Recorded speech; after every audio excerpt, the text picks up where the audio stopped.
I always get asked if you can just defrost these big blocks of frozen food in the bag that I food save them in, and the answer is yes, I do it often. I know it's hot AF and it's not beef stew season, but it sounded good, so I grabbed a block from the freezer and threw it in some boiling water. It takes about 5 to 10 minutes, and because it's locked in an airtight bag, when you defrost this, it tastes like you just made it that day. And now this is a food safe bag. It's the same bag that you would sous vide something in, so this is totally normal. Now the number one comment I get when I do stews like this is that people can't believe that I freeze potatoes. Apparently when you defrost it, it's supposed to be mushy or grainy or inedible, whatever it is. That doesn't happen to me. Maybe it's because of the type of potatoes I use.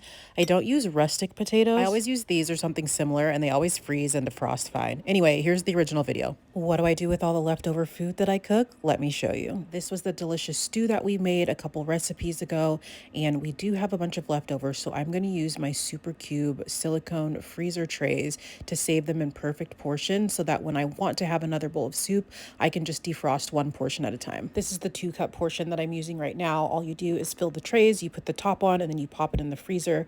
They freeze perfectly, and since it's silicone, it pops right out. It's super easy. They do have multiple different sizes. I made a few of the smaller 1-cup molds just so that I can get a quick snack if I needed to. It's also really good for kid sizes. And then what I do is I label my vacuum seal bags, and then I put the individual portions in a bag. I food save them and keep them in the freezer. I write the labels on the very end of the bag so that when you store them vertically, you can see what it is right on the top. You see, this is how it's organized in my freezer. I will make a quick note. You should write the dates on these. It makes it a lot easier for organization. If you want more details, you know where to go.